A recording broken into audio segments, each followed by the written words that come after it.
ಇವತ್ತಿನ ಕಾರ್ಯಕ್ರಮದಲ್ಲಿ ವೇದಿಕೆಯಲ್ಲಿ ಮೇಲಿರುವಂತಹ ಸನ್ಮಾನ್ಯ ಬಿಲ್ಲಪ್ಪನವರೇ, ಹಾಗೆ ಕಾರ್ಯಕ್ರಮದ ಆಯೋಜಕರಾಗಿರುವಂಥ ಎಲ್ಲರಿಗೂ ಮತ್ತು ಸಭೆಯಲ್ಲಿರುವಂಥ ಎಲ್ಲರಿಗೂ ನಮಸ್ಕಾರವನ್ನು ತಿಳಿಸ್ತಾ,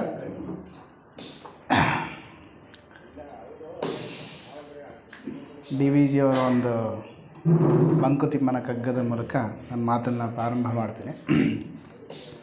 ಅಕ್ಕಿಯೊಳಗನ್ನವನು ಮೊದಲಾರು ಕಂಡವರು, ಅಕ್ಕರದ ಬರಹಕ್ಕೆ ಮೊದಲಿಗದ ನಾರು.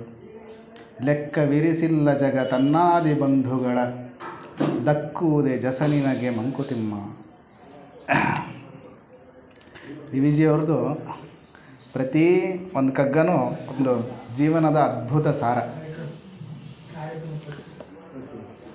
ನಾವು ಹುಟ್ಟಿದಾಗಿಂದನೂ ನಮಗೆ ಬುದ್ಧಿ ಬಂದ ಮೇಲೆ ಪ್ರತಿದಿನವೂ ನಾವು ಒದ್ದಾಡ್ತಾನೇ ಇರ್ತೀವಿ.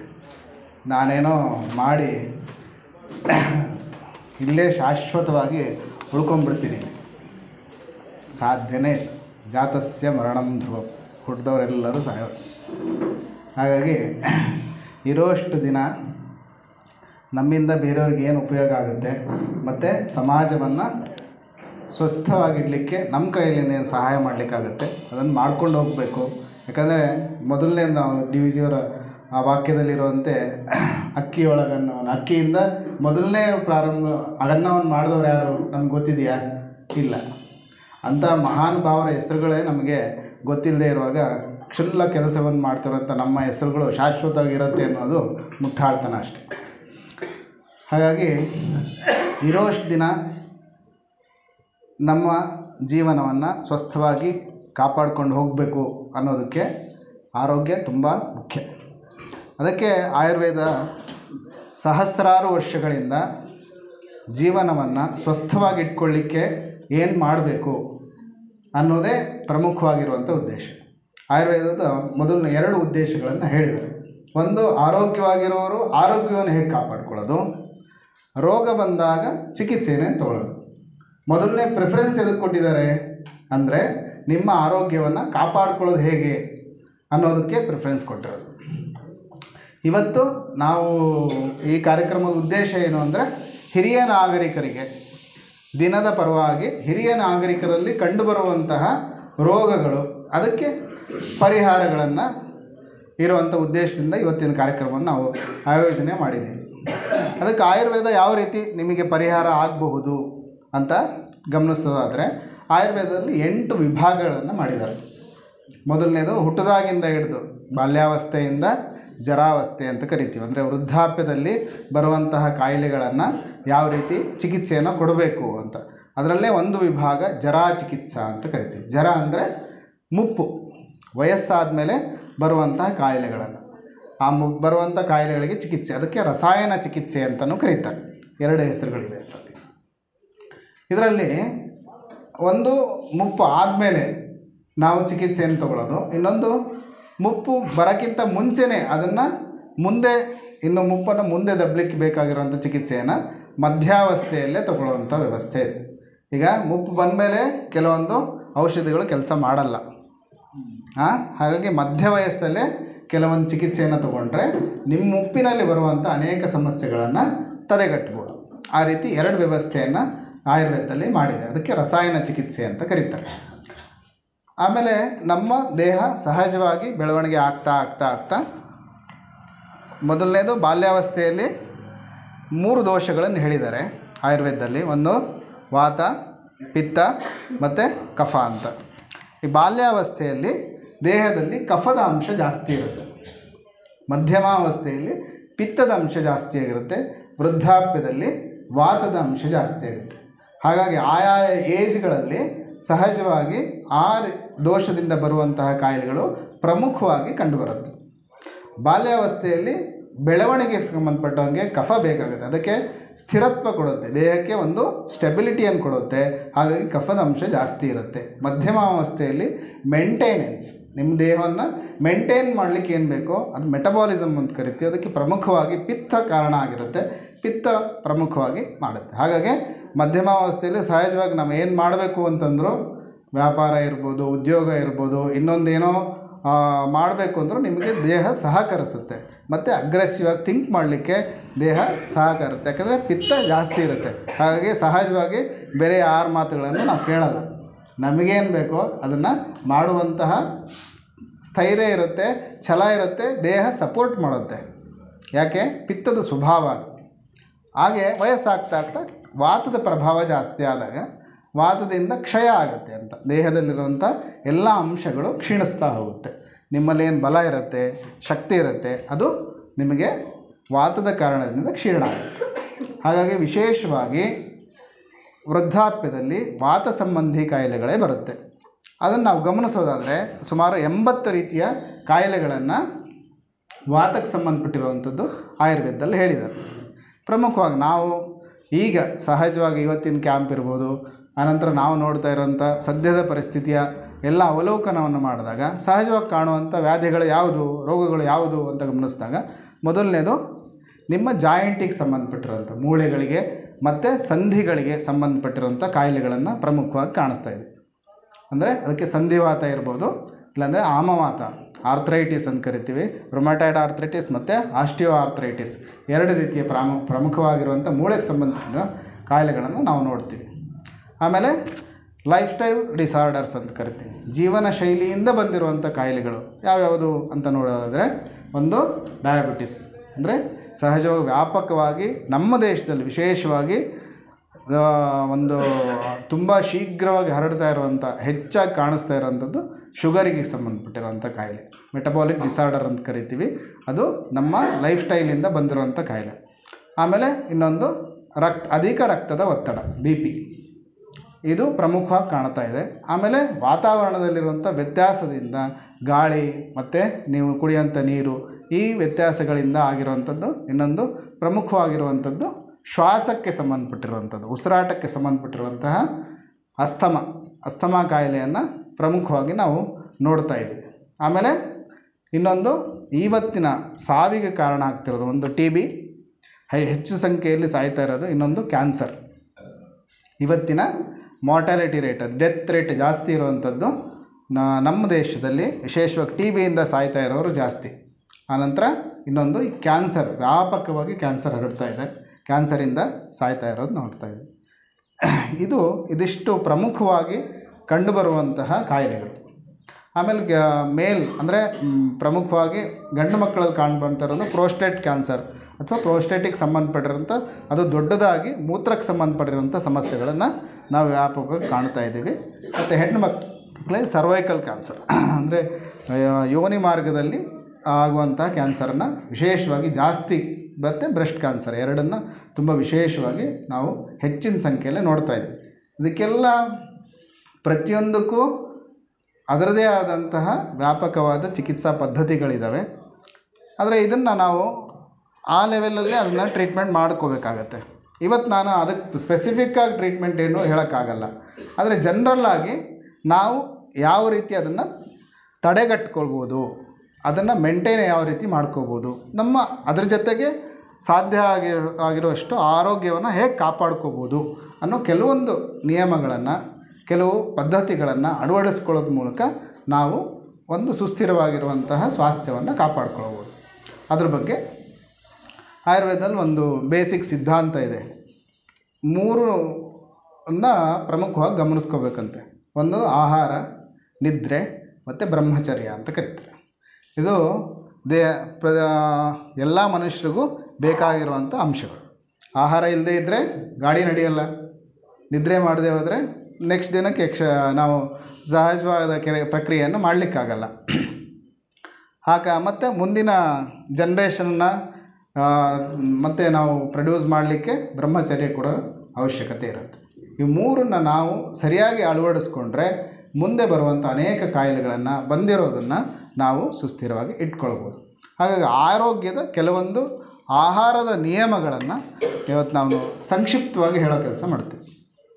ಮೊದಲನೇದು, ಈಗ ಇರೋದರಿಂದ ಆಹಾರವನ್ನು ನಾವು ಯಾವ ರೀತಿ ತಗೊಳ್ಬೇಕು, ಆಹಾರವನ್ನು ನಿಮ್ಮ ಪಚನ ಶಕ್ತಿಯನ್ನು ಗಮನಿಸಿ ತಗೊಳ್ಬೇಕು ಅಂತ ಹೇಳ್ತೀವಿ. ನಿಮ್ಮ ಪಚನ ಶಕ್ತಿಯನ್ನು ನಾನು ಅಸೆಸ್ ಮಾಡೋಕ್ಕಾಗಲ್ಲ ಅಲ್ವಾ, ಬೇರೆಯವ್ರು 3ನೇ ವ್ಯಕ್ತಿ ಅಸೆಸ್ ಮಾಡಲಿಕ್ಕಾಗತ್ತಾ? ಆಗಲ್ಲ. ನನಗೆ ಎಷ್ಟು ಹಸುವಾಗುತ್ತೆ, ನಾನು ಏನು ತಿನ್ಬೋದು, ನಾನು ಎಷ್ಟು ತಿಂದರೆ ನನಗೆ ಜೀರ್ಣ ಚೆನ್ನಾಗಾಗುತ್ತೆ ಅನ್ನೋದನ್ನು ಪ್ರತಿಯೊಬ್ಬರು ನಾವೇ ಅಸೆಸ್ ಮಾಡ್ಕೋಬೇಕು ಅಲ್ವಾ. ಇವತ್ತು ನಾನು ಸುಮ್ಮನೆ ತಮಾಷೆಗೆ ಹೇಳ್ತಾ ಇದ್ದೀನಿ, ಸೀರಿಯಸ್ಸಾಗಿ ತೊಗೊಬಿಡ್ರಿ. ಹೆಚ್ಚಿನವರಿಗೆ ಸಕ್ಕರೆ ಕಾಯಿಲೆ ಇದೆ. ಒಬ್ಬರಾದರೂ ಇಲ್ಲಿ ಮಾಡಿರೋಂಥ ಕೇಸರಿಬಾತನ್ನ ಮಿಸ್ ಮಾಡಿದ್ನ ಅಂತ ನಾನು ನೋಡಲಿಲ್ಲ.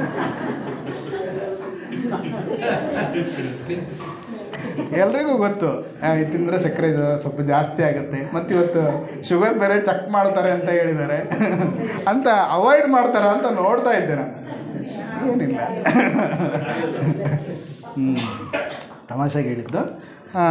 ಹಾಗಾಗಿ ಕೆಲವೊಂದು ನಿಯಮಗಳನ್ನು ನಾವು ಮಾನಸಿಕವಾಗಿ ಕೂಡ ನಾವು ಅದನ್ನು ಅವಾಯ್ಡ್ ಮಾಡಬೇಕಾಗುತ್ತೆ. ಮಾನಸಿಕ ಕಾಯಿಲೆ ಕೂಡ ಇವತ್ತು ತುಂಬ ಪ್ರಮುಖವಾಗಿ ಕಾಣ್ತದೆ. ನಿಮಗೆ ಹೇಗೆ ಶಾರೀರಿಕ ಕಾಯಿಲೆಗಳಿದೆಯೋ ಹಾಗೆ ಮಾನಸಿಕ ಕಾಯಿಲೆ ಕೂಡ ತುಂಬ ಪ್ರಮುಖವಾಗಿರುತ್ತೆ. ಯಾಕೆ ಅಂತ ಇವತ್ತಿನ ಅಸೆಸ್ಮೆಂಟಲ್ಲಿ ನೋಡಿದರೆ, ಈಗ ನೆಕ್ಸ್ಟ್ ಬರ್ತಾ ಇರೋಂಥ ಜನ್ರೇಷನ್ ನಮ್ಮ ದೇಶಕ್ಕಿಂತ ವಿದೇಶದಲ್ಲಿ ಪ್ರಾರಂಭ ಆಗಿದೆ ಆಲ್ರೆಡಿ. ನಮ್ಮ ದೇಶಕ್ಕೂ ಕಾಲಿಡೋದ್ರಲ್ಲಿ ಒಂದು ದೂರ ಇಲ್ಲ. ಯಾಕೆಂದರೆ ಮಾನಸಿಕ ಅಸ್ವಸ್ಥತೆ, ಮಾನಸಿಕತೆ ಸ್ಥಿರತೆ ಇಲ್ಲದೆ ಇರೋದ ಕಾರಣಕ್ಕೆ ಡ್ರಗ್ ಅಡಿಕ್ಷನ್ ತುಂಬ ಜಾಸ್ತಿ ಆಗ್ತಾಯಿದೆ. ಫಾರಿನಲ್ಲಿ ತುಂಬ ಸಣ್ಣ ವಯಸ್ಸಲ್ಲೇ ಡ್ರಗ್ ಅಡಿಕ್ಟ್ ಆಗ್ತಾಯಿದ್ದಾರೆ. ಕಾರಣ ಏನು ಅಂದರೆ ಅವರು ಆ ಸಿಚುವೇಷನ್ನ ಹ್ಯಾಂಡಲ್ ಮಾಡೋಕ್ಕೆ ಕೆಪಾಸಿಟಿ ಇಲ್ಲದೇ ಇರೋ ಕಾರಣಕ್ಕೆ ತಕ್ಷಣ ಯಾವುದಕ್ಕಾದರೂ ಅಡಿಕ್ಷನ್ ಆಗಲಿಕ್ಕೆ, ಇವತ್ತು ಮೊಬೈಲ್ ಅಡಿಕ್ಷನ್ ನಾವು ನೋಡ್ತಾ ಇದ್ದೀವಿ, ಅದೇ ಥರನೇ ಡ್ರಗ್ ಅಡಿಕ್ಟ್ ಆಗ್ತಾಯಿದ್ದಾರೆ. ಆ ಕಾರಣಕ್ಕೋಸ್ಕರನೇ ಮಾನಸಿಕ ಅಸ್ಥಿರತೆ ಉಂಟಾಗಲಿಕ್ಕೂ ಕಾರಣವೂ ಇವತ್ತಿನ ದಿನಮಾನದ ಪರಿಸ್ಥಿತಿಗಳು. ಅದಕ್ಕೆ ಪ್ರಮುಖವಾದ ಕಾರಣ ಏನು ಹೇಳಿದ್ದಾರೆ ಅಂದರೆ, ಭೂಮಿಯ ಸಂಪರ್ಕ ಇಲ್ಲದೆ ಇರೋದು ಅಂತ. ಭೂಮಿಯ ಸಂಪರ್ಕ ಇಲ್ಲದೆ ಅಂದರೆ ನೀವು ಭೂಮಿನ ಟಚ್ಚೇ ಮಾಡಲ್ಲ ಅಂತ, ನೆಲವನ್ನು ಟಚ್ಚೇ ಮಾಡಲ್ಲ. ರೈತರು ಕೆಲವೊಬ್ಬರು ಮಾಡೋದು ಬಿಟ್ಟರೆ ಉಳಿದವರು ಭೂಮಿಗೆ ಸಂಪರ್ಕನೇ ಇಲ್ಲ. ಮನೆ ಒಳಗೆ ಬಂದರೆ ಟೈಲ್ಸ್ ಇರುತ್ತೆ, ಹೊರಗೆ ಹೋದ ತಕ್ಷಣ ಚಪ್ಪಲಿ ಇರುತ್ತೆ, ಹೌದಾ? ಕೈ ಅಂತೂ ನೆಲಕ್ಕೆ ಮುಟ್ಟೋದೇ ಇಲ್ಲ. ಆ ಕಾರಣಕ್ಕೋಸ್ಕರನೇ, ಯಾಕಂದರೆ ಪೃಥ್ವಿ ಮಹಾಭೂತ ಅಂತ ಕರಿತೀವಿ. ಪೃಥ್ವಿ ಮಹಾಭೂತಕ್ಕೆ ದೇಹಕ್ಕೆ ಮತ್ತು ನೇರವಾಗಿ ಮನಸ್ಸಿಗೆ ಸಂಬಂಧ ಇರುತ್ತೆ ಅಂತ ಹೇಳ್ತೀವಿ. ಸಿಂಪಲ್ ಆಗಿರುವಂಥ ಒಂದು ಎಕ್ಸ್ಪೆರಿಮೆಂಟನ್ನು ನೀವು ಮಾಡಿ ನೋಡಿ. ಇದಕ್ಕೆ ನಾನು ಹೇಳೋದನ್ನು ಒಪ್ಕೋಬೇಕು ಅಂತೇನಿಲ್ಲ. ಇವತ್ತು ನೀವು ಮನೆಗೆ ಹೋದಾಗ ನೀವು ಮಲ್ಕೋಬೇಕಾದ್ರೆ ಪಾದಗಳಿಗೆ ಒಂದು 5ರಿಂದ 10 ನಿಮಿಷ ಯಾವುದಾದ್ರೂ ಒಂದು ಮನೇಲಿ ಬಳಸುವಂತಹ ಶುದ್ಧವಾಗಿರೋಂಥ ಎಣ್ಣೆ, ಕೊಬ್ಬರಿ ಎಣ್ಣೆ ಇರ್ಬೋದು, ಹರಳೆಣ್ಣೆ ಇರ್ಬೋದು, ಅಡುಗೆಗೆ ಮಾಡುವಂಥ ಎಣ್ಣೆ ಇರ್ಬೋದು, ಅದನ್ನು ಪಾದಕ್ಕೆ ಹಚ್ಕೊಂಡು ಒಂದು 10 ನಿಮಿಷ ಮಸಾಜ್ ಮಾಡಿಕೊಂಡು ನೋಡಿ. ನಿಮ್ಮ ಮನಸ್ಸು ಹೇಗಾಗುತ್ತೆ ಅಂತ ಗಮನಿಸಿ. ಅವತ್ತು ಒಳ್ಳೆಯ ನಿದ್ದೆ ಬರುತ್ತೆ. ಓಕೆ, ನೀವು ಅನೇಕ ವಿಚಾರ ಮಾಡುವಂಥ ಅನೇಕ ಡಿಸ್ಟರ್ಬೆನ್ಸಸ್ ಕಡಿಮೆ ಆಗುತ್ತೆ. ಅಂದರೆ ಕಾಲಿಗೆ ಮತ್ತು ನೇರವಾಗಿ ಮನಸ್ಸಿಗೆ ಸಂಬಂಧ ಇರುತ್ತೆ. ಹಾಗಾಗಿ ನಾವು ನೆಲದ ಮೇಲೆ ಕನಿಷ್ಠ ದಿನಕ್ಕೆ 10ರಿಂದ 15 ನಿಮಿಷ ನಡೆಯೋದ್ರಿಂದನೇ ನಿಮ್ಮ ಮಾನಸಿಕ ಆರೋಗ್ಯ ಚೆನ್ನಾಗಿರುತ್ತೆ. ಮತ್ತು ಒಂದು ಕನಿಷ್ಠ ಒಂದು ಸ್ವಲ್ಪನಾದರೂ ತೋಟದ ಕೆಲಸ ಮಾಡಬೇಕು ಅಂತ, ಕೈ ತೋಟನಾದರೂ ನೆಲಕ್ಕೆ ಮತ್ತು ಕೈಗಳಿಗೆ ಮಣ್ಣು ಅಂಟಬೇಕು ಅಂತ ಹೇಳ್ತಾರೆ. ವೈಜ್ಞಾನಿಕವಾಗಿ ಪ್ರೂವ್ ಆಗಿದೆ. ಯಾವುದು ನಾವು ಸುಮ್ಮನೆ ಹೇಳ್ತಾ ಇಲ್ಲ. ಮತ್ತು ನೀವು ಅದನ್ನು ಅನುಭವ ತೊಗೋಬೇಕು ಅಂದರೆ, ಯಾರ್ಯಾರಿಗೆ ಶುಗರ್ ಇದೆ, BP ಇದೆ, ಹುಲ್ಲು ಈ ಥರದ್ದು ಸಾಫ್ಟಾಗಿರೋವಂಥ ನೆಲದ ಮೇಲೆ ಒಂದು 15 ನಿಮಿಷ ದಿನ ಬರಿಗಾಲಲ್ಲಿ ನಡೀರಿ. ಆವಾಗ ನಿಮಗೆ ವಾಕಿಂಗ್ ಮಾಡೋಕ್ಕೂ ಮತ್ತು ನೆಲದ ಮೇಲೆ ನಡೆಯೋದಕ್ಕೂ ಡಿಫ್ರೆನ್ಸ್ ನಿಮಗೆ ಗೊತ್ತಾಗುತ್ತೆ. ಓಕೆ, ತುಂಬ ಜನ ನಮಗೆ ಶುಗರ್ ಜಾಸ್ತಿ ಇದೆ, ಕಾಲಿಗೆ ಗಾಯ ಆಗುತ್ತೆ, ಏನೂ ತಲೆ ಕೆಡಿಸ್ಕೊಳ್ಬೇಡ್ರಿ. ದಿನ ಅಭ್ಯಾಸ ಮಾಡಿರಿ. ಪ್ರತಿನಿತ್ಯ ಒಂದು 48 ದಿನ ನಿರಂತರವಾಗಿ ಮಾಡಿ. ಇದರದ ಡಿಫ್ರೆನ್ಸನ್ನು ನೀವು ಗಮನಿಸಿ. ಸಹಜವಾಗಿ ನೀವು ತಗೊಳ್ಳೋವಂಥ ಔಷಧಿಯ ಪ್ರಮಾಣ ಕಡಿಮೆ ಆಗುತ್ತೆ. ಏನು ಡೋಸ್ ತೊಗೊಳ್ತಾರೆ, ತುಂಬ ಜನ ಇನ್ಸುಲಿನ್ ಡಿಪೆಂಡೆಂಟ್ ಡಯಾಬಿಟಿಸ್ ಇರ್ತಾರೆ, ಅವರಲ್ಲೂ ಕೂಡ ಇನ್ಸುಲಿನ್ ಕೂಡ ಕಡಿಮೆ ಮಾಡಲಿಕ್ಕೆ ಅನುಕೂಲ ಆಗುತ್ತೆ. ಈ ಥರ ಮಾನಸಿಕ ಸಮಸ್ಯೆಯನ್ನು ಕೂಡ ನೀವು ಬರೀ ಭೂಮಿ ಮೇಲೆ 15 ನಿಮಿಷ ನಡೆಯೋದ್ರ ಮೂಲಕ ಇದನ್ನು ಸರಿ ಮಾಡ್ಕೊಳ್ಬೋದು ಅನ್ನೋದಕ್ಕೆ ಉದಾಹರಣೆ ಕೊಟ್ಟೆ. ಮತ್ತು ಆಹಾರದ ನಿಯಮಗಳಿಗೆ ಬಂದಾಗ ನಿಮ್ಮ ಜೀರ್ಣಶಕ್ತಿಯ ಮೇಲೆ ಅದು ನಿಂತಿರುತ್ತೆ. ಏನು ಬೇಕು ಅನ್ನೋದ್ರ ಮೇಲೆ ನೀವು ಆಹಾರವನ್ನು ತಗೊಳ್ಬೇಕು. ಮತ್ತು 2 ನಿಯಮ. ಮೊದಲನೇದು, ವಯಸ್ಸಾದವರಿಗೆ ಸಹಜವಾಗಿ 2 ಊಟದ ಅಭ್ಯಾಸವನ್ನು ಮಾಡಿಕೊಂಡ್ರೆ ತುಂಬ ಒಳ್ಳೆಯದು. ಕೆಲವ್ರಿಗೆ ಅಭ್ಯಾಸ ಚೆನ್ನಾಗಿ ಜೀರ್ಣ ಇದೆ, 3 ಊಟದಲ್ಲಿ ನಮಗೇನೂ ಸಮಸ್ಯೆ ಇಲ್ಲ ಅಂದರೆ ಮಾಡ್ಕೊಳ್ಬೋದು. ಈ ನಿಯಮಗಳು ಪಾಲನೆ ಮಾಡಿದರೆ ಮಾತ್ರ ನಿಮಗೆ ಅದರ ಪ್ರಭಾವ ಗೊತ್ತಾಗುತ್ತೆ. ಹಾಗಾಗಿ ಬೆಳಗ್ಗೆ ಮತ್ತು ಸಂಜೆ ಸೂರ್ಯ ಮುಳುಗೋದಕ್ಕಿಂತ ಮುಂಚೆ ಆಹಾರದ ಕ್ರಮವನ್ನು ಅಭ್ಯಾಸ ಮಾಡೋದ್ರಿಂದ ನಿಮ್ಮಲ್ಲಿ ಶುಗರ್ ಜಾಸ್ತಿ ಆಗೋದು, ಶುಗರನ್ನು ಅಂದರೆ ವೇರಿಯೇಷನ್ ಅಂತ ಕರಿತೀವಿ, high level blood sugar level ಜಾಸ್ತಿ ಆಗೋದನ್ನು ಇದು ತಡೆಗಟ್ಟುತ್ತೆ. ಸಾಯಂಕಾಲ ಸೂರ್ಯ ಮುಳುಗೋದಕ್ಕಿಂತ ಮುಂಚೆ ಊಟ ಮಾಡೋದು ಅಭ್ಯಾಸ ಮಾಡಿದರೆ ರಾತ್ರಿ ನಿಮಗೆ ರಾತ್ರಿ ಹಸುವಾಗುತ್ತೆ ಅಂದರೆ ಲೈಟಾಗಿ ಏನಾದರೂ ಹಾಲು ಮತ್ತು ಕೆಲವು ಹಸಿ ತರಕಾರಿಗಳನ್ನು ಇಲ್ಲಾಂದರೆ ಒಂದು ಹಣ್ಣುಗಳನ್ನು ತಿನ್ನೋ ಅಭ್ಯಾಸ ಮಾಡಿಕೊಂಡು ಸಾಯಂಕಾಲಕ್ಕೆ ನೀವು ಊಟದ ವ್ಯವಸ್ಥೆಯನ್ನು ಮಾಡಿಕೊಂಡ್ರೆ, ವಯಸ್ಸಾದವ್ರಿಗೆ ಹೇಳ್ತಾ ಇದ್ದೀನಿ ವಿಶೇಷವಾಗಿ ಇದನ್ನು ಪಾಲನೆ ಮಾಡಿರಿ, ನಿಮಗೆ ಆಟೋಮೆಟಿಕ್ಲಿ ಶುಗರು ಮತ್ತು ಬಿ ಪಿ ಕಡಿಮೆ ಆಗುತ್ತೆ. ಇಲ್ಲ ಸರ್ ನಾವು ತುಂಬ ವರ್ಷದಿಂದ ನಾವು ಅಭ್ಯಾಸ ಮಾಡ್ಕೊಂಡು ಬಂದಿದ್ದೀವಿ, ನಮಗೇನೂ ತೊಂದರೆ ಇಲ್ಲ, ಏನೂ ಸಮಸ್ಯೆ ಇಲ್ಲ. ಯಾರಿಗೆ ಸಮಸ್ಯೆ ಇದೆ ಅವರು ಇದನ್ನು ಚೇಂಜ್ ಮಾಡಿಕೊಳ್ಳಿ. ಚೇಂಜ್ ಮಾಡ್ಕೊಳ್ಳೋದ್ರಿಂದ ನಿಮಗೆ ಆರೋಗ್ಯದಲ್ಲಿ ವ್ಯತ್ಯಾಸವನ್ನು ಗಮನಿಸ್ಬೋದು. ಆಮೇಲೆ ಊಟ ಮಾಡಬೇಕಾದ್ರೆ ಎಲ್ಲ ರೀತಿಯ ಆಹಾರಗಳು, ಅದರಲ್ಲಿ ಒಂದಿಷ್ಟು ಹಸಿಯಾಗಿ ಇರುವಂಥ ಆಹಾರಗಳನ್ನು ಬಳಸಲೇಬೇಕು ಅಂತ ಇವತ್ತು. ಅಂದರೆ ಹಸಿಯಾಗಿ ಯಾವುದು ಸಿಗುತ್ತೆ, ಒಂದಿಷ್ಟು ನೆನೆಸಿರುವಂಥ ಕಾಳುಗಳು, ಆಮೇಲೆ ಸೌತೆಕಾಯಿ, ಮೂಲಂಗಿ, ಕ್ಯಾರೆಟು, ಈ ಥರದ್ದು ಯಾವ್ದು ತಿನ್ಬೋದು ಅದಿಷ್ಟು ಸಲಾಡ್ ಥರ ಮಾಡಿಕೊಂಡು ಊಟದ ಜೊತೆಗೆ ಒಂದು ಬೌಲಲ್ಲಿ ಪ್ರತಿನಿತ್ಯ ತಗೊಳ್ಳೋ ಅಭ್ಯಾಸ ಮಾಡೋದ್ರಿಂದ, ಯಾಕಂದರೆ ಹಸಿ ತರಕಾರಿ ತೊಗೊಂಡಾಗ ಲೈವ್ಲಿನೆಸ್ ಜಾಸ್ತಿ ಆಗುತ್ತೆ ಅಂತ, ಟಿಶ್ಯೂಗಳಲ್ಲಿ ಜೀವಕೋಶಗಳ ಲೈವ್ಲಿನೆಸ್ ಜಾಸ್ತಿ ಆಗುತ್ತೆ, ಅಂದರೆ ಉತ್ಸಾಹ ಜಾಸ್ತಿ ಆಗುತ್ತೆ. ಇದನ್ನು ಪ್ರಯೋಗ ಮಾಡಿ ನೋಡಿ. ಯಾರು ಪ್ರತಿನಿತ್ಯ ಒಂದಿಷ್ಟು ಹಸಿ ತರಕಾರಿ, ಹಸಿ ಕಾಳುಗಳನ್ನು ತಿನ್ನೋ ಪದ್ಧತಿಯನ್ನು ಬೆಳೆಸ್ಕೊಂಡಿರ್ತಾರೆ ಅವರು ದಿನಪೂರ್ತಿ ಆ್ಯಕ್ಟಿವ್ ಆಗಿರ್ತಾರೆ. ಇದನ್ನು ಮಾಡಿ ನೋಡಿದರೆ ನಿಮಗೆ ಗೊತ್ತಾಗುತ್ತೆ. ಪ್ರತಿನಿತ್ಯ ಇದನ್ನು ಒಂದು ಹಿಡಿಯಷ್ಟಾದರೂ ಹಸಿ ಇದನ್ನು ಬಳಸಬೇಕು. ಯಾಕಂದ್ರೆ ತುಂಬ ಜನ ಕುಕ್ಕರ್ ಬಳಕೆ ಮಾಡೋದ್ರಿಂದ ಹೆಚ್ಚು ಬೇಯಿಸ್ತಾ ಇದ್ದೀವಿ, ಅಂದರೆ ಏನು ಅವಶ್ಯಕತೆ ಇದೆಯೋ ಅದಕ್ಕಿಂತ ಜಾಸ್ತಿ ಬೇಯಿಸಿಬಿಟ್ಟು ಅದರಲ್ಲಿರುವಂಥ ಪೋಷಕಾಂಶಗಳು ನಮಗೆ ಸಿಗ್ತಾ ಇಲ್ಲ. ಹಾಗಾಗಿ ಮತ್ತೆ ಸಪ್ಲಿಮೆಂಟ್ ತೊಗೋಬೇಕು. ಅದಕ್ಕೆ ಮತ್ತೆ ನಿಮಗೆ ನ್ಯೂಟ್ರಿಷನ್ ವ್ಯಾಲ್ಯೂ ಕಡಿಮೆ ಇದೆ. ಹಾಗಾಗಿ ಪ್ರತಿಯೊಬ್ಬರಿಗೂ ನಾವು ಬೇಕಾಗಿರೋಂಥ ವಿಟಮಿನ್ಸು ಮತ್ತು ಮಿನರಲ್ಸು ಇದಕ್ಕೆ ಸಪ್ಲಿಮೆಂಟಾಗಿ ಮತ್ತೆ ಮಾತ್ರೆಗಳನ್ನು ತೊಗೊಳ್ಳೋ ಅಭ್ಯಾಸ ಮಾಡಬೇಕು. ಅದ್ರ ಬದಲು ನೀವು ಇದನ್ನು ಅಭ್ಯಾಸ ಮಾಡಿದರೆ ಸಪ್ಲಿಮೆಂಟ್ ತೊಗೊಳ್ಳೋ ಅವಶ್ಯಕತೆ ಇರಲ್ಲ, ಮತ್ತು ಲೈವ್ಲಿನೆಸ್ ಜಾಸ್ತಿ ಆಗುತ್ತೆ. ಆಮೇಲೆ ಜೀರ್ಣಕ್ರಿಯೆಗೆ ತುಂಬ ಹೆಲ್ಪ್ ಆಗುತ್ತೆ. ಸಹಜವಾಗಿ ವಯಸ್ಸಾದ ಮೇಲೆ ಏನಾಗುತ್ತೆ, ಮಲಬದ್ಧತೆಯ ಪ್ರಾಬ್ಲಮ್ ಜಾಸ್ತಿ ಇರುತ್ತೆ. ಆ ತೊಂದರೆ ನಿಮಗೆ ಆಗಲ್ಲ. ಪ್ರತಿನಿತ್ಯ ಒಂದು ಹಿಡಿಯಷ್ಟಾದರೂ ನೀವು ಹಸಿ ತರಕಾರಿಗಳನ್ನು ಬಳಸಬೇಕು. ಮತ್ತು ಇನ್ನೊಂದು, ಚೆನ್ನಾಗಿ ಅಗದು ಬಿಟ್ಟು ಊಟ ಮಾಡಬೇಕು, ಚೆನ್ನಾಗಿ ಅಗಿಬೇಕು. ಎಷ್ಟು ಅಗಿಬೇಕು ಅಂದರೆ ಒಂದು ಮಾತು ಹೇಳ್ತಾರೆ, ಆಹಾರವನ್ನು ಕುಡಿಬೇಕು ಅಂತೆ, ನೀರನ್ನು ತಿನ್ನಬೇಕು ಅಂತ ಹೇಳ್ತಾರೆ. ನಾವು ಎರಡೂ ಬಿಟ್ಟಿದ್ದೀವಿ. ಘಟ ನೀರು ಕುಡಿತಾ ಇದ್ದೀವಿ, ಆಹಾರವನ್ನು ಜಬ ನುಂಗ್ತಾ ಇದ್ದೀವಿ. ಹಾಗಾಗಿ ಎರಡೂ ಆಗ್ತಾಯಿಲ್ಲ. ಯಾಕಂದರೆ ವಿಶೇಷವಾಗಿ ಕಾರ್ಬೋಹೈಡ್ರೇಟ್ಸು ಡೈಜೆಷನ್ ಆಗಬೇಕು ಅಂದರೆ ಏಕಶರ್ಕರ ಪಿಷ್ಟಗಳು ಡೈಜೆಷನ್ ಆಗಬೇಕಂತೆ ಬಾಯಲ್ಲಿರುವಂಥ ಜೊಲ್ಲು ಸೇರದೇ ಇರೋ ಕಾರಣಕ್ಕೆ ನಮಗೆ ಇವತ್ತಿನ ತುಂಬ ದೊಡ್ಡ ಸಮಸ್ಯೆ ಅಸಿಡಿಟಿ, ಗ್ಯಾಸ್ಟ್ರೈಟಿಸ್ ಆಗ್ಲಿಕ್ಕೆ ಕಾರಣ ಅದೇ. ಅದಕ್ಕೋಸ್ಕರ ನಾನು ಏನಿಲ್ಲ ಸರ್, ಒಂದು ಮಾತ್ರೆ ಸಿಗುತ್ತೆ ಹಾಕ್ಕೊಂಡ್ಬಿಡ್ತೀನಿ, ಸರಿ ಆಗಿಬಿಡುತ್ತೆ. ಇನ್ನೊಂದು ಅದರ ಡ್ರಾಬ್ಯಾಕ್ ಏನು ಗೊತ್ತಾ, ನೀವು ಹೆಚ್ಚು ಆ್ಯಂಟಿ ಆ್ಯಸಿಡ್ಸ್ ಅಂದರೆ ನೀವು ಏನು ಬಳಸ್ತಾ ಇದ್ದೀರಿ, ಪ್ಯಾಂಡಿ ಇರ್ಬೋದು, ಇನ್ನೊಂದು ರ್ಯಾಂಟ್ರಿಡಿನ್ ಇರ್ಬೋದು, ಇಲ್ಲ ಏನು ತೊಗೊಳ್ತೀರಲ್ಲ, ಇವು ತೊಗೊಂಡ ತಕ್ಷಣ ಏನು ನಿಮ್ಮ ಗ್ಯಾಸ್ಟ್ರಿಕ್ ಕಡಿಮೆ ಆಗುತ್ತಲ್ಲ, ಲಾಂಗ್ ಟರ್ಮಲ್ಲಿ ಬಳಸೋದ್ರಿಂದ ಮತ್ತೆ ನ್ಯೂಟ್ರಿಷನ್ ವ್ಯಾಲ್ಯೂನ, ಅಂದರೆ ನಮಗೆ ಬೇಕಾದಂಥ ಆಹಾರದಲ್ಲಿರುವಂಥ ಪೋಷಕಾಂಶಗಳು ದೇಹಕ್ಕೆ ಸೇರೋದನ್ನು ತಡೆಯುತ್ತೆ. ಅದು ಅಂದರೆ ಹೊಟ್ಟೆಯಲ್ಲಿರುವಂತಹ ಒಂದು ಲೇಯರ್ನ ಅದು ಯಾವಾಗಲೂ ಇದು ಮಾಡ್ತಾ ಇರುತ್ತೆ, ಆ್ಯಸಿಡ್ ಲೆವೆಲ್ನ ಕಡಿಮೆ ಮಾಡ್ತಾನೇ ಇರುತ್ತೆ. ಆವಾಗ ನಿಮಗೆ ಬೇಕಾದ ನ್ಯೂಟ್ರಿಷನ್ ಇದನ್ನು ದೇಹ ಅಬ್ಸಾರ್ವ್ ಮಾಡ್ಕೊಳ್ಳಲ್ಲ. ಆವಾಗ ಮತ್ತೆ ನ್ಯೂಟ್ರಿಷನ್ನು ಮಾತ್ರೆ ಮೂಲಕನೇ ತೊಗೋಬೇಕಾಗತ್ತೆ. ಅದ್ರ ಬದಲು ನೀವು ಚೆನ್ನಾಗಿ ಅಗದು ಊಟ ಮಾಡಿದರೆ ನೀವು ತೊಗೊಳ್ತಾರಂಥ ನ್ಯೂಟ್ರಿಷನ್ ನಿಮಗೆ ಆರಾಮಾಗಿ ಸಿಗುತ್ತೆ. ಇದನ್ನು ಅಭ್ಯಾಸ ಮಾಡ್ಬೋದು ಅಲ್ವಾ? ಇದನ್ನು ಮಾಡಿರಿ.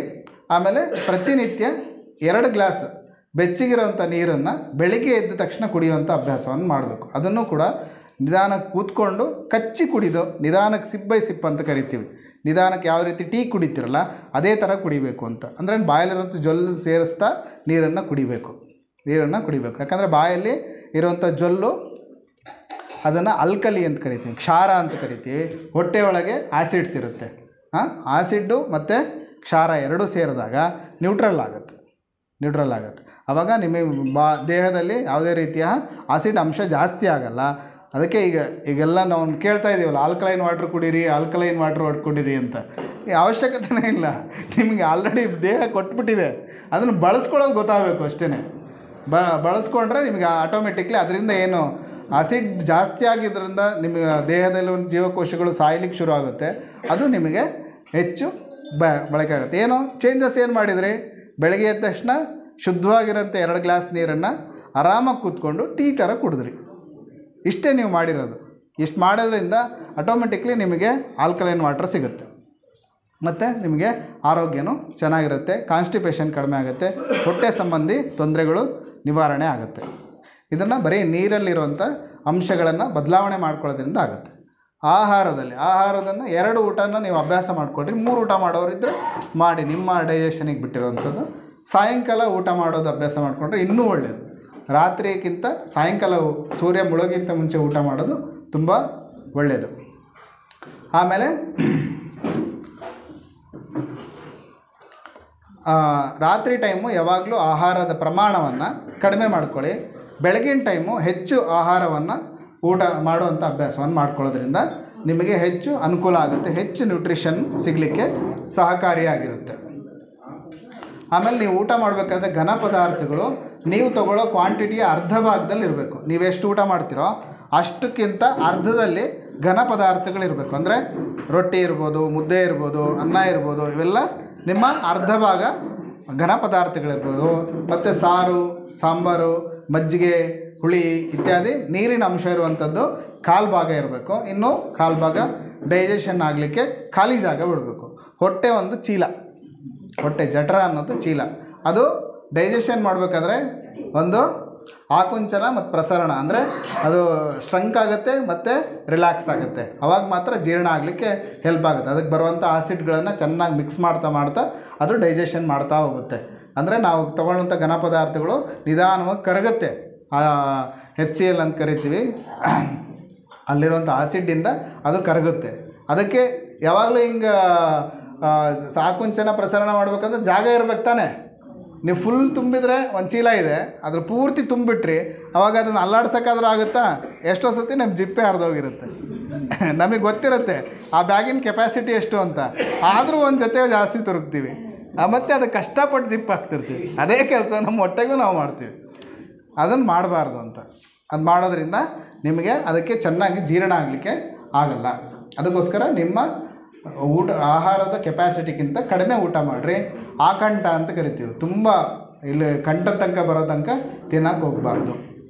ಅದಕ್ಕಿಂತ ಕಡಿಮೆ ಪ್ರಮಾಣದಲ್ಲಿ ತೊಗೊಳ್ಬೇಕು. ಇದು ನಿಮಗೆ ಹೆಚ್ಚು ಸಹಕಾರಿಯಾಗಿರುತ್ತೆ. ಅದನ್ನು ನೀವು ಮಾಡಿರಿ. ಇವೆರಡು ಆಹಾರದ ನಿಯಮಗಳು, ಅದನ್ನು ಮಾಡಿರಿ. ಆಮೇಲೆ ನಿದ್ದೆ ತುಂಬ ಇಂಪಾರ್ಟೆಂಟು. ಒಂದು ವಯಸ್ಸಾದವರಿಗೆ ಅನಿದ್ರೆ ಅಂದರೆ ನಿದ್ದೆ ಬರದೇ ಇರೋದೇ ದೊಡ್ಡ ಸಮಸ್ಯೆ. ಅದು ನಿದ್ದೆಯನ್ನು ಚೆನ್ನಾಗಿ ಮಾಡಲೇಬೇಕು. ನಿದ್ದೆ ಚೆನ್ನಾಗಿ ಮಾಡಿದ್ರೇ ನೆಕ್ಸ್ಟು ಆರೋಗ್ಯ ಚೆನ್ನಾಗಿರುತ್ತೆ. ಅದಕ್ಕೋಸ್ಕರ ನಿದ್ದೆ ಬರಲಿಕ್ಕೆ ಆಗಲೇ ಒಂದು ಸಲಹೆಯನ್ನು ಕೊಟ್ಟೆ ನಾನು. ನಿತ್ಯ ನಿಮ್ಮ ಪಾದಗಳಿಗೆ ಎಣ್ಣೆನ ಲೈಟಾಗಿ ಹಚ್ಕೊಂಡು, ಅದಕ್ಕೆ ಕೆಲವರಿಗೆ ಕಾಲು ಒಡೆದಿರುತ್ತೆ, ಕೆಲವರಿಗೆ ಸೆನ್ಸೇಷನ್ ಕಡಿಮೆ ಅಂದರೆ ಕಾಲಿನ ಒಂದು ಸ್ಪರ್ಶ ಕಡಿಮೆ ಇರುತ್ತೆ, ಕೆಲವರಿಗೆ ಜೋಮ್ ಇರುತ್ತೆ ಮತ್ತು ಕಾಲು ಎಳಿತಾ ಇರುತ್ತೆ ಮಲ್ಕೋಬೇಕಾದ್ರೆ. ಈ ಥರ ಸಮಸ್ಯೆ ಇರೋರು ಒಂದು ಪಾತ್ರೆ ಒಳಗೆ ಬಿಸಿನೀರನ್ನು ತೊಗೊಂಡ್ಬಿಟ್ಟು ಅದಕ್ಕೊಂದು ಇಡೀ ಉಪ್ಪು ಹಾಕಿಬಿಟ್ಟು ಒಂದು 10ರಿಂದ 15 ನಿಮಿಷ ಬರೀ ಪಾದ ಆದರೆ ಪಾದ, ಇಲ್ಲಾಂದರೆ ಪೂರ್ತಿ ಮೊಣಕಾಲಿಂದ ಕೆಳಗಡೆ ಮುಳುಗಿಸಿ ಒಂದು 10 ನಿಮಿಷ ಮುಳುಗಿಸಿಟ್ಬಿಟ್ಟು, ಆನಂತರ ಯಾವುದಾದ್ರೂ ಒಂದು ಆಯಿಲ್ನ ನಿಧಾನ ಕಾಲಿಗೆ ಹಚ್ಕೊಂಡು ಒಂದು 10 ನಿಮಿಷ ಆದಮೇಲೆ ಮಲ್ಕೊಳ್ರಿ. ಒಳ್ಳೆ ನಿದ್ದೆ ಬರುತ್ತೆ ಮತ್ತು ಕಣ್ಣಿನ ಆರೋಗ್ಯ ಚೆನ್ನಾಗಿರುತ್ತೆ. ಕಣ್ಣಿನ ಸಮಸ್ಯೆಗಳು ಕೂಡ ದೂರ ಆಗುತ್ತೆ ಮತ್ತು ಮಾನಸಿಕ ಅಸ್ವಸ್ಥತೆಯೂ ಕೂಡ ಕಡಿಮೆ ಆಗುತ್ತೆ ಇದನ್ನು ಮಾಡೋದ್ರಿಂದ. ಮತ್ತು ತುಂಬ ಜನಕ್ಕೆ ವೆರಿಕೋಸಿಟಿ ಅಂತ ಕರಿತೀವಿ. ಕಾಲಲ್ಲಿ ನರಗಳು ದಪ್ಪ ಆಗಿಬಿಟ್ಟು ಹಸಿರು ಕಲರ್ ಆಗಿಬಿಟ್ಟು ಮತ್ತು ಕಾಲು ತುಂಬ ಹೊಡಿತಾ ಇರುತ್ತೆ, ನಡಿಲಿಕ್ಕೆ ಕಷ್ಟ ಆಗುತ್ತೆ, ಸ್ವಲ್ಪ ದೂರ ನಡೆದ ತಕ್ಷಣ ಆಯಾಸ ಆಗುತ್ತೆ, ಈ ಥರದ ಸಮಸ್ಯೆ ಇರುತ್ತೆ. ಇದು ಕೂಡ ಇದನ್ನು ಮಾರ್ಪಾಡು ಮಾಡ್ಕೊಳ್ಳೋದ್ರಿಂದ ನಿಮಗೆ ತುಂಬ ಲಾಭ ಆಗುತ್ತೆ. ಅದನ್ನು ಮಾಡಿ, ಇದು ನಿಮಗೆ ಹೆಚ್ಚು ಸಹಕಾರಿಯಾಗಿರುತ್ತೆ. ಇನ್ನೊಂದು ಬ್ರಹ್ಮಚರ್ಯದ ಬಗ್ಗೆ ಆಯುರ್ವೇದದಲ್ಲಿ ಹೇಳಿದ್ದಾರೆ. ಬ್ರಹ್ಮಚರ್ಯವನ್ನು ಒಂದು ಸರ್ಟೈನ್ ವಯಸ್ಸಾದಮೇಲೆ ನಿಮ್ಮ ಸೆಕ್ಷುವಲ್ ಲೈಫನ್ನು ಸ್ಟಾಪ್ ಮಾಡಬೇಕು. ಅಂದರೆ ಆ ಕಡೆಯನ್ನು ಗಮನ ಕೊಡಬಾರ್ದು, ಬೇರೆ ಕಡೆ ಅದನ್ನು ಡೈವರ್ಟ್ ಮಾಡಬೇಕು ಅಂತ. ಇದಕ್ಕೆ ಒಬ್ಬರು ಸ್ವಾಮೀಜಿಯವರು ಒಂದು ಯಾವುದೋ ವೀಡಿಯೋ ನೋಡ್ತಾ ಇದ್ದೆ ನಾನು. ಅವ್ರದ್ದು ಕರೆದಿದ್ರಂತೆ ಸ್ವಾಮೀಜಿಗಳನ್ನ. ನಮ್ಮ ಸಹಸ್ರ ಚಂದ್ರ ದರ್ಶನ ಆಗಿದೆ, ಅದಕ್ಕೊಂದು ಕಾರ್ಯಕ್ರಮ ಮಾಡ್ತಾಯಿದ್ದೀವಿ ಬನ್ನಿ. ಸಹಸ್ರ ಚಂದ್ರ ದರ್ಶನ ಅಂದರೆ ಅವ್ರ ಜೀವಿತಾವಧಿಯಲ್ಲಿ 100 ಚಂದ್ರನ ನೋಡಿದ್ದಾರೆ ಅಂತ. ಪೂರ್ಣಚಂದ್ರ ಅಂದರೆ ಒಂದು ತಿಂಗಳಿಗೆ 1 ಚಂದ್ರ ಅಂತ ಕ್ಯಾಲ್ಕುಲೇಷನ್ ಮಾಡಿದ್ರು. ಸುಮಾರು 83 ವರ್ಷಗಳ ಕಾಲ ಅವರ ಜೀವನ ನಡೆಸಿದವರಿಗೆ ಸಹಸ್ರ ಚಂದ್ರ ದರ್ಶನ ಕಾರ್ಯಕ್ರಮವನ್ನು ಮಾಡ್ತಾರೆ. ಅವ್ರ ಕಾರ್ಯಕ್ರಮ ಎಲ್ಲ ಆದಮೇಲೆ ಸ್ವಾಮೀಜಿಗಳು ಒಂದು ಜಪಮಾಲೆ ಕೊಟ್ರಂತೆ. ಜಪಮಾಲೆ ಕೊಟ್ಟಾಗ ಅವ್ರು ಹೇಳಿದ್ರಂತೆ, ಸ್ವಾಮಿ ಈಗಲೇ ಕೊಡ್ತಾ ಇದ್ದೀರಲ್ಲ ಅಂದರೆ ಅವ್ರಿಗೆ 83 ವರ್ಷ ತುಂಬಿದೆ, ಈ ಭಗವಂತನ ಕಡೆ ಒಂದು ಸ್ವಲ್ಪ ಗಮನ ಕೊಡಪ್ಪ ಅಂತ ಸ್ವಾಮೀಜಿಗಳು ಕೊಟ್ಟರೆ ಇನ್ನು ಈಗಲೇ ಕೊಡ್ತಿದ್ದಾರಲ್ಲ, ಇನ್ನೂ ಜೀವನ ಇದೆ. ಅದು ಕೂಡ ತುಂಬ ಪ್ರಮುಖವಾಗಿರುವಂಥದ್ದು ಬ್ರಹ್ಮಚರ್ಯ ಅನ್ನೋದು. ಅದಕ್ಕೆ 2 ರೀತಿಯ ಬ್ರಹ್ಮಚರ್ಯವನ್ನು ಹೇಳಿದ್ದಾರೆ. ಒಂದು ನೈಷ್ಠಿಕ ಬ್ರಹ್ಮಚರ್ಯ, ಇನ್ನೊಂದು ವೈವಾಹಿಕ ಬ್ರಹ್ಮಚರ್ಯ ಅಂತ ಕೇಳ್ತಿದ್ದಾರೆ. ಅದರಲ್ಲಿ ವಿವಾಹ ಮಾಡೋ ಉದ್ದೇಶ ಏನು, ನಿಮಗೆ ನೆಕ್ಸ್ಟ್ ಜನ್ರೇಷನನ್ನು ಮತ್ತೆ ಸೃಷ್ಟಿ ಮಾಡಲಿಕ್ಕೋಸ್ಕರ ಅದಕ್ಕೆ ಏನು ಬೇಕೋ ಆ ವ್ಯವಸ್ಥೆಯಲ್ಲಿ ಅದನ್ನು ಇಟ್ಕೋಬೇಕು. ಮತ್ತು ಅದನ್ನು ಅತಿಯಾಗಿ ಮಾಡಬಾರ್ದು. ಆ ವಯಸ್ಸಿಗೆ ಏನಿರುತ್ತೋ ಆ ವಯಸ್ಸಾದಮೇಲೆ ಅದನ್ನು ಸ್ಟಾಪ್ ಮಾಡಿ ಆನಂತರ ಅದನ್ನು ಬೇರೆದಕ್ಕೆ ನಿಮ್ಮ ಡೈವರ್ಷನನ್ನು ಮಾಡ್ಕೋಬೇಕು. ಆವಾಗ ನಿಮ್ಮ ಆರೋಗ್ಯ ಚೆನ್ನಾಗಿರುತ್ತೆ ಮತ್ತು ನಿಮ್ಮ ಧಾತು ಪುಷ್ಟಿ ಅಂತ ಕರಿತೀವಿ, ಅದು ನಿಮಗೆ ತುಂಬ ಹೆಲ್ಪ್ ಆಗುತ್ತೆ. ಇದಕ್ಕೆ ಆಧ್ಯಾತ್ಮಿಕವಾಗಿರುವಂತಹ ಒಂದು ಅಭ್ಯಾಸ, ಸಹಜವಾಗಿರುವಂಥ ಒಂದು ಪ್ರಾಣಾಯಾಮದ ಅಭ್ಯಾಸವನ್ನು ಮಾಡೋದ್ರಿಂದ ನೀವು ಈ ಶಕ್ತಿಯನ್ನು ಜಾಸ್ತಿ ಮಾಡ್ಕೊಳ್ಬೋದು. ಇದು ಕೂಡ ಈ 3 ಅಂಶಗಳನ್ನು ಆಯುರ್ವೇದ ತುಂಬ ಸ್ಟ್ರೆಸ್ಸಾಗಿ ಹೇಳಿ ನಿಮ್ಮ ಆರೋಗ್ಯವನ್ನು ಚೆನ್ನಾಗಿಟ್ಕೋಬೇಕು ಅಂತೇಳಿ ಉದ್ದೇಶದಿಂದ ಇದನ್ನು ಹೇಳಿದ್ದಾರೆ. ಆಮೇಲೆ ಇವತ್ತಿನ ದೊಡ್ಡ ಸಮಸ್ಯೆ ಕ್ಯಾನ್ಸರನ್ನು ಬರ್ತಾ ಇರೋದು ಬೇರೆ ಯಾವುದರಿಂದನೂ ಅಲ್ಲ, ನೀವು ಬಳಸ್ತಾ ಇರೋಂಥ ಆಹಾರ ಮತ್ತು ನೀವು ಸೇವಿಸ್ತಾ ಇರೋಂಥ ಗಾಳಿ ವಿಷಯುಕ್ತವಾಗಿದೆ, ನೀರು ಕೂಡ ವಿಷಯುಕ್ತವಾಗಿದೆ. ಆಮೇಲೆ ಬಳಸ್ತಾ ಇರುವಂಥ ಅನೇಕ ತರಕಾರಿಗಳನ್ನು, ಬೇಳೆಕಾಳುಗಳನ್ನು, ಅನೇಕ ಪೆಸ್ಟಿಸೈಡ್ಸ್ಗಳನ್ನು ತುಂಬ ಹಾಕಿ ಮಾಡೋದ್ರಿಂದನೇ ಸ್ವಲ್ಪ ಅಂಶಗಳು, ಪ್ಲಾಸ್ಟಿಕ್ ಅಂಶ ಇರ್ಬೋದು, ಈ ಪೆಸ್ಟಿಸೈಡ್ ಅಂಶಗಳು ಸ್ವಲ್ಪನೇ ಸೇರಿಬಿಟ್ಟು ನಮಗೆ ಕ್ಯಾನ್ಸರ್ ಆಗಿ ಕನ್ವರ್ಟ್ ಆಗ್ತಾಯಿದೆ. ಅದಕ್ಕೆ ನೀವು ಆದಷ್ಟು ಏನು ಕಡಿಮೆ ಮಾಡ್ಕೋಬೋದು ಅಂದರೆ, ಒಂದು ತರಕಾರಿಗಳನ್ನು ಬಳಸೋಕ್ಕಿಂತ ಮುಂಚೆ ಒಂದು ಸ್ವಲ್ಪ ಬಿಸಿನೀರಿಗೆ ಅಥವಾ ನೀರಿಗೆ ಉಪ್ಪು, ಅರಿಶಿಣ ಮತ್ತು ಹುಣಸೆ ಹಣ್ಣನ್ನು ಸ್ವಲ್ಪ ನೀರು ಕಿವುಚಿಬಿಟ್ಟು ತರಕಾರಿನ ಒಂದು 15 ನಿಮಿಷ ಇಟ್ಬಿಟ್ಟು ಅದನ್ನು ಅಡುಗೆಗೆ ಬಳಸೋದ್ರಿಂದ ಈ ರೀತಿಯ ಅನೇಕ ಪೆಸ್ಟಿಸೈಡ್ಗಳಿಂದ ಬರುವಂಥ ಸಮಸ್ಯೆಯನ್ನು ಕಡಿಮೆ ಮಾಡ್ಬೋದು. ಇದನ್ನು ಅಭ್ಯಾಸ ಮಾಡಿಕೊಳ್ಳ್ರಿ. ಆಮೇಲೆ ಮನೇಲಿ ಆದಷ್ಟು ಪ್ಲಾಸ್ಟಿಕ್ ವಸ್ತುಗಳನ್ನು, ಪ್ಲಾಸ್ಟಿಕಲ್ಲಿ ಸ್ಟೋರ್ ಮಾಡೋದು, ಪ್ಲಾಸ್ಟಿಕಲ್ಲಿ ಇಡುವಂಥದ್ದು ಅದನ್ನು ಕಡಿಮೆ ಮಾಡಿ ಸ್ಟೇನ್ಲೆಸ್ ಸ್ಟೀಲ್ ಪಾತ್ರೆಗಳನ್ನು ಬಳಸ್ರಿ. ಅಡುಗೆ ಮಾಡಲಿಕ್ಕೆ ಅಲ್ಯೂಮಿನಿಯಂ ಮತ್ತು ಯಾವುದು ನಿಮಗೆ ಈಗೆಲ್ಲ ಬರ್ತಾ ಇದೆ ಅಲ್ವಾ, ನಾನ್ ಸ್ಟಿಕ್ಕಿಂದ ಇದನ್ನು ಬಳಸೋದ್ರಿಂದನೇ ಕ್ಯಾನ್ಸರ್ ಜಾಸ್ತಿ ಆಗ್ತಾಯಿದೆ. ಅದರದ್ದು ಅಕಸ್ಮಾತ್ ಸ್ಟಿಕ್ ಅದರ ಏನು ಕೋಟಿಂಗ್ ಇರುತ್ತೆ, ಆ ಕೋಟಿಂಗ್ ಒಂದು ಸತಿ ನಿಮ್ಗೆ ಹೋಯಿತು ಅಂತಂದರೆ ಅದನ್ನು ಬರೀ ಹೀಟ್ ಮಾಡೋದ್ರಿಂದ ಅದರಲ್ಲಿ ಬರುವಂಥ ಫ್ಯೂಮ್ಸು ಅದು ವಿಷಯುಕ್ತ ಆಗಿರುತ್ತೆ. ಅದರಿಂದ ಕೆಲವು ಜ್ವರಗಳು ಬರುತ್ತೆ ಅಂತಲೂ ಹೇಳ್ತಾರೆ, ಪ್ರೂವ್ ಆಗಿದೆ. ಅದಕ್ಕೋಸ್ಕರ ಮತ್ತೆ ಅದನ್ನು ಸೈಲೆಂಟ್ ಪಾಯ್ಸನ್, ನೀವು ಬಳಸಿದ ತಕ್ಷಣ ಅದು ನಿಮಗೆ ತೊಂದರೆ ಕೊಡೋಲ್ಲ. ಒಂದು 10 ರಿಂದ 15 ವರ್ಷ ಆದಮೇಲೆ ಅದ್ರದ್ದು ತೊಂದರೆಗಳು ಶುರು ಆಗುತ್ತೆ. ಮತ್ತು ನೀವು ಬಳಸುವಂಥ ಮೆಡಿಸಿನ್ಗಳ ಪ್ರಭಾವನೂ ಕೂಡ ಕಡಿಮೆ ಮಾಡುತ್ತೆ. ಅದರದ್ದೇನು ಡೋಸ್ ತೊಗೊಂಡಾಗ ಅದರದ್ದೇನು ಪ್ರಭಾವ ಬೀರುತ್ತೋ ಅದನ್ನು ಕೂಡ ಡಿಮಿನಿಷ್ ಮಾಡುತ್ತೆ. ಅದಕ್ಕೋಸ್ಕರನೇ ನೀವು ನಾನ್ ಸ್ಟಿಕ್ ಮತ್ತು ಅಲ್ಯೂಮಿನಿಯಂ ಪಾತ್ರೆಗಳನ್ನು ಬಳಸಬೇಡಿ. ಸ್ಟೀಲ್ ಬಳಸ್ರಿ, ಅಥವಾ ಮಣ್ಣಿನ ಪಾತ್ರೆಯನ್ನು ಬಳಸ್ರಿ, ಅಥವಾ ಯಾವುದು ಹಿತ್ತಾಳೆ ಪಾತ್ರೆಗಳಿದ್ದಾವೆ ಅದನ್ನು ಬಳಸೋದ್ರಿಂದನೂ ಕೂಡ ನಿಮ್ಮ ಆರೋಗ್ಯವನ್ನು, ಇವೆಲ್ಲವೂ ಏನಂದರೆ ಲಾಂಗ್ ಟರ್ಮ್ ಎಫೆಕ್ಟ್ ಕೊಡುತ್ತೆ. ನಮಗೆ ಇವತ್ತು ಅನೇಕ ಕಾಯಿಲೆಗಳಿಗೆ ಕಾರಣ ಕೂಡ ಲಾಂಗ್ ಟರ್ಮ್ ಎಫೆಕ್ಟೇ. ನಾವು ತುಂಬ ದಿನದಿಂದ ಬಳಸುವಂಥ ಪ್ಲಾಸ್ಟಿಕ್ ಇರ್ಬೋದು, ಪ್ಲಾಸ್ಟಿಕ್ ಬಾಟ್ಲಲ್ಲಿ ನೀರು ಬಳಸೋದ್ರಿಂದ ನಿಮಗೆ ಲಾಂಗ್ ಟರ್ಮಲ್ಲಿ ಅದು ಎಫೆಕ್ಟ್ ಆಗ್ತಾಯಿದೆ. ಇವತ್ತಿನ ಕ್ಯಾನ್ಸರ್ ಸಮಸ್ಯೆಗೂ ಅದೇ ಕಾರಣ. ಮತ್ತು IBS ಅಂತ ಕರಿತೀವಿ, ಹೊಟ್ಟೆಗೆ ಸಂಬಂಧಪಟ್ಟಿರೋವಂಥದ್ದು. ಅಲ್ಲೇನೆಂದರೆ ಇರಿಟೇಬಲ್ ಬೌಲ್ ಸಿಂಡ್ರೋಮ್ ಅಂತ ಕರಿತೀವಿ. ಅಲ್ಲೇನು ಊಟ ಮಾಡಿದ ತಕ್ಷಣ ಮೋಷನ್ ಹೋಗುವಂಥ ಒಂದು ಪ್ರವೃತ್ತಿ. ಇದನ್ನು ಮಿಡ್ಲ್ ಏಜಲ್ಲಿ ತುಂಬ ಜನಕ್ಕೆ ನಾವು ನೋಡ್ತಾ ಇದ್ದೀವಿ ಇವತ್ತು. ಅದು ಕಾರಣ ಏನು ಅಂದರೆ ನಾವು ಪ್ಲಾಸ್ಟಿಕ್ಕಿನಲ್ಲಿ ಬಳಸುವಂಥ ಪದಾರ್ಥಗಳು, ಸ್ಟೋರ್ಡ್ ಫುಡ್ ಅಂತ ಕರಿತೀವಿ. ಸ್ಟೋರ್ ಫುಡ್ಗಳೆಲ್ಲ ಎಲ್ಲದರಲ್ಲೂ ಪ್ಲಾಸ್ಟಿಕ್ಕಿನ ಅಂಶಗಳು ಸ್ವಲ್ಪ ಸೇರಿಕೊಂಡು ಅದು ನಮ್ಮ ರಕ್ತದಲ್ಲಿ ಸೇರಿಕೊಂಡು ಆನಂತರ ನಮ್ಮ ಬ್ರೈನಿಗೂ ಹೋಗ್ತಾ ಅದು ಕೂಡ ನಿಮ್ಮ ಬ್ರೈನ್ ಆ್ಯಕ್ಟಿವಿಟಿನ ಕಡಿಮೆ ಮಾಡ್ತಾಯಿದೆ ಅಂತ ಇವತ್ತಿನ ಸ್ಟಡೀಸ್. ಯಾವುದೋ ಒಂದು ಪ್ಲಾಸ್ಟಿಕ್ ಬಾಟ್ಲಲ್ಲಿರೋ ನೀರು ತುಂಬಿದರೆ ನನ್ನ ಬ್ರೈನ್ ಹೆಂಗೆ ಕಡಿಮೆ ಆಗುತ್ತೆ ಅಂತ ನಾವು ಮುಂಚೆ ಯೋಚನೆ ಮಾಡ್ತಿದ್ವಿ. ಈಗ ಬರೀ ಇನ್ನೊಂದು ಏನು ಹೇಳಿದಾರಂತೆ, ಸಿಂಥೆಟಿಕ್ ಕ್ಲಾತ್ ಅಂದರೆ ಅದನ್ನು ನಿರಂತರವಾಗಿ ಬಳಸೋದು, ಪಾಲಿಸ್ಟರ್ ವಿತ್ ಇರುವಂಥ ಸಿಂಥೆಟಿಕ್ ಕ್ಲಾತ್ಗಳನ್ನು ನಿರಂತರವಾಗಿ ಬಳಸೋದ್ರಿಂದನೇ ಅದು ಕೂಡ ಅದರಲ್ಲಿರುವಂಥ ಪ್ಲಾಸ್ಟಿಕ್ ಅಂಶವನ್ನು, ಪಾಲಿಥಿನ್ ಅಂಶವನ್ನು ದೇಹಕ್ಕೆ ಬ್ಲಡ್ ಮೂಲಕ ಹರಡುತ್ತೆ ಅನ್ನೋದನ್ನು ಪ್ರೂವ್ ಆಗಿದೆ. ಬರೀ ಬಟ್ಟೆ ಹಾಕ್ಕೊಳ್ಳೋದ್ರಿಂದ ಇನ್ನು ನಾವು ನೀರಿನ ಬಾಟ್ಲಲ್ಲಿ ಇಟ್ಕೊಂಡು ಕುಡಿತಾ ಇದ್ದೀವಿ, ಅದು ಖಂಡಿತವಾಗಿಯೂ ಎಫೆಕ್ಟ್ ಆಗೇ ಆಗುತ್ತೆ. ಮೈಕ್ರೋ ಪ್ಲಾಸ್ಟಿಕ್ ಅಂಶವನ್ನು ಇವತ್ತು ಆಲ್ರೆಡಿ ಗುರುತಿಸ್ತಾ ಇದ್ದಾರೆ. ಹಾಗಾಗಿ ಎಷ್ಟು ಸಾಧ್ಯನೋ ಅಷ್ಟು ನೀವು ಪ್ಲಾಸ್ಟಿಕ್ಕನ್ನು ನಿರ್ಬಂಧಿಸಿ ಮನೆಯಲ್ಲಿ ಹೆಚ್ಚು ಸ್ವಾಭಾವಿಕವಾಗಿ ಯಾವ್ದು ಸಿಗುತ್ತೋ ಅದನ್ನು ಬಳಸಿರಿ. ಇವತ್ತು ಅನೇಕ ಮದುವೆಗಳಲ್ಲಿ ನಾವು ನೋಡ್ತಾ ಇದ್ದೀವಿ, ಬರೀ ಪ್ಲಾಸ್ಟಿಕ್ ಮಯ ಆಗೋಗಿದೆ. ನಿಮ್ಮ ಹಾಕುವಂಥ ಎಲೆಯಿಂದ ಹಿಡಿದ್ಬಿಟ್ಟು ಅದರಲ್ಲಿ ಚಿನ್ನ ಪ್ಲಾಸ್ಟಿಕ್ ಕೋಟಿಂಗ್ ಇರುತ್ತೆ, ಅದಕ್ಕೆ ಬಿಸಿ ಏನೇ ಆಹಾರ ಹಾಕಿದರೂ ಅದು ತಕ್ಷಣ ರಿಯಾಕ್ಟ್ ಮಾಡುತ್ತೆ, ಅದು ದೇಹಕ್ಕೆ ಹೋಗುತ್ತೆ, ತೊಂದರೆ ಕೊಡುತ್ತೆ. ನಾವು ಶುಭ ಸಮಾರಂಭ ಮಾಡಿ ಬೇರೆಯವ್ರಿಗೆ ಕರೆದ್ಬಿಟ್ಟು ರೋಗ ಕೊಟ್ಟು ಕಳಿಸ್ತಾ ಇದೆ. ಹಾಗಾಗಿ ಆದಷ್ಟು ಪ್ಲಾಸ್ಟಿಕ್ಕನ್ನು ಅವಾಯ್ಡ್ ಮಾಡಿಬಿಟ್ಟು ನ್ಯಾಚುರಲ್ ಆಗಿ ಸಿರುವಂಥ ಬಾಳೆ ಎಲೆ ಬಳಸ್ಬೋದು, ಇಸ್ತ್ರಿ ಎಲೆ ಬಳಸ್ಬೋದು. ಅದು ಬೇಡ, ಅಟ್ಲೀಸ್ಟ್ ಪ್ಲೇಟ್ಗಳನ್ನು ಮಾಡುವಂಥ ವ್ಯವಸ್ಥೆ ಮಾಡಿದ್ರು ಎಷ್ಟೋ ಗಾರ್ಬೇಜನ್ನು ನಾವು ಕಡಿಮೆ ಮಾಡ್ಬೋದು. ಅದರಿಂದನೂ ಆರೋಗ್ಯವನ್ನು ಕಾಪಾಡ್ಬೋದು. ಈ ರೀತಿ ಸಣ್ಣ ಪುಟ್ಟ ಪರಿವರ್ತನೆಗಳನ್ನು ಮಾಡಿಕೊಂಡು ದಿನನಿತ್ಯ ಒಂದು 15-20 ನಿಮಿಷ ವಾಕಿಂಗು, ಶರೀರಕ್ಕೆ ಶ್ರಮವನ್ನು ಕೊಡುವಂತಹ ಕೆಲಸವನ್ನು ಮಾಡಿಕೊಂಡು ಆರೋಗ್ಯವನ್ನು ಕಾಪಾಡಿಕೊಳ್ಳಿ ಅಂತ ಹೇಳ್ತಾ, ನನಗೆ ಮಾತಾಡಲಿಕ್ಕೆ ಅವಕಾಶ ಮಾಡಿಕೊಟ್ಟಂಥ ಎಲ್ಲರಿಗೂ ವಂದಿಸ್ತಾ ನನ್ನ ಮಾತುಗಳನ್ನು ಮುಗಿಸ್ತೀನಿ. ಧನ್ಯವಾದಗಳು.